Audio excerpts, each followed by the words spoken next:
review.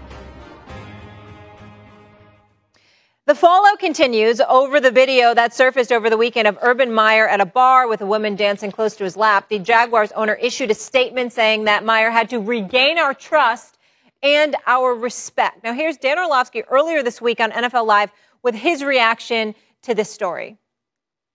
It's hard for you to lead me when you can't lead yourself. How can I sit here in the locker room and listen to you preach about culture when you do things like this?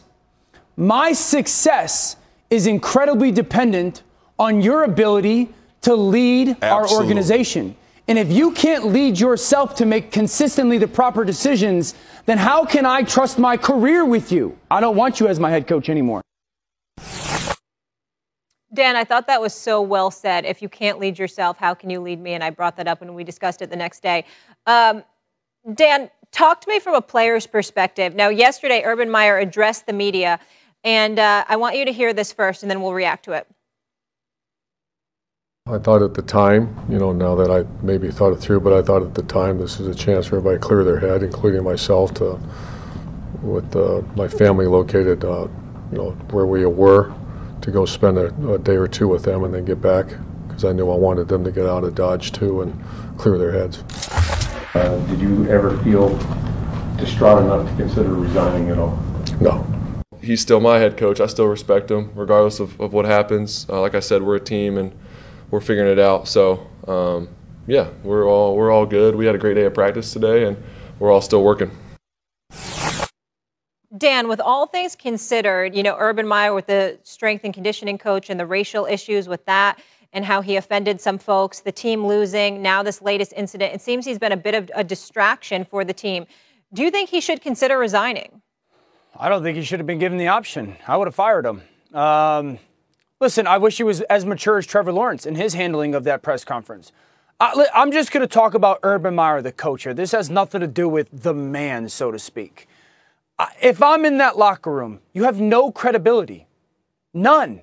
You're sitting up there 4 days after this weekend's incident saying you thought it was the opportunity to clear your head. Coach, this is the NFL. We are only 0-4. We are not 0-10. Clear your head. What about me as a player? Am I allowed to just not do something with our team because I need to clear my head?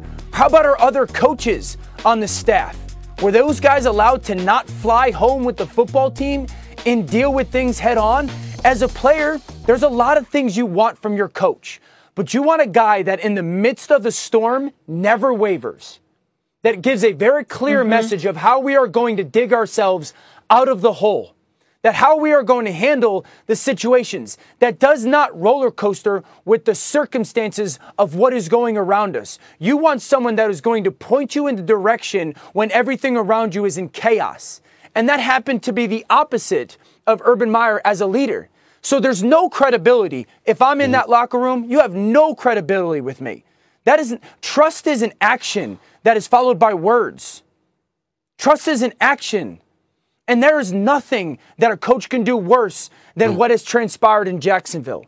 Now, he says, I have to go regain their trust. With all due respect, we are not in a marriage together. You have broken that. We are not going to counseling. This is not something that you are going to regain. Trevor Lawrence and that football team have about 3 months left of this season. There is not enough time. There's not enough intimate moments. There is not enough dirt digging for him to go and regain the trust of that football team. That football team, player-wise, will lead themselves moving forward. And the last thing I'll say is this. The most important draft pick they ever took was Trevor Lawrence. And the future of their organization is solely dependent on how good he performs over the next decade. You better have the right person, the right leader, and in charge of that kind of process.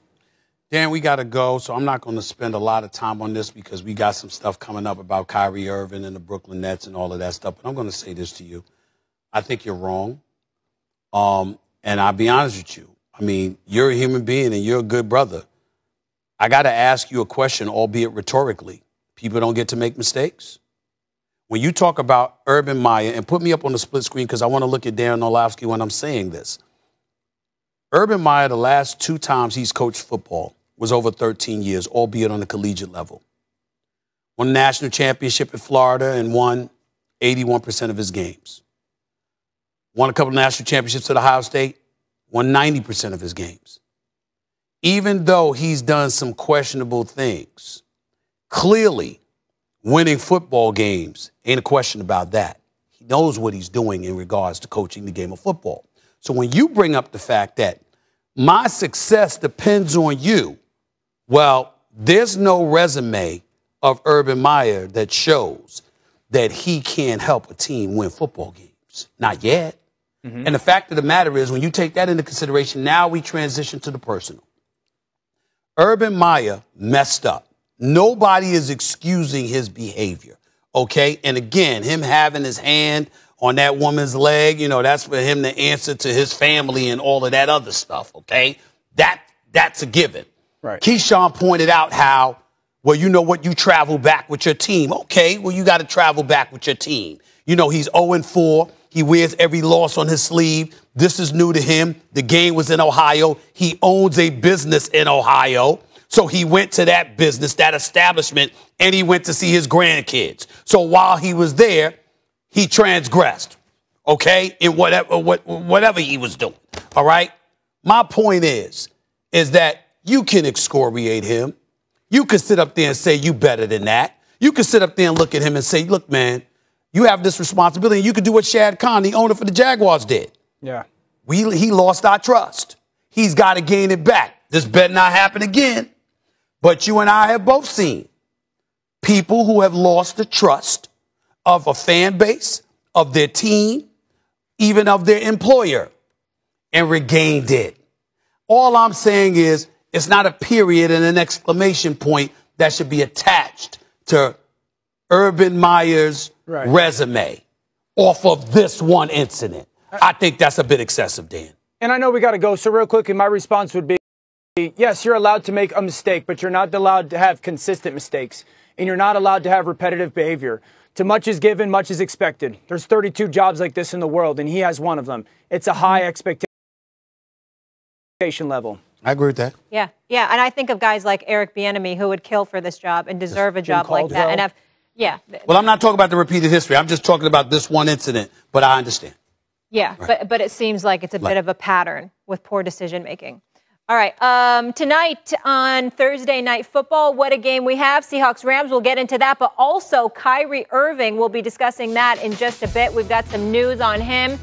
Kevin Durant has spoken on the situation. We'll share that with you. And, of course, Stephen A. and Dan will react. Keep it watching for a second.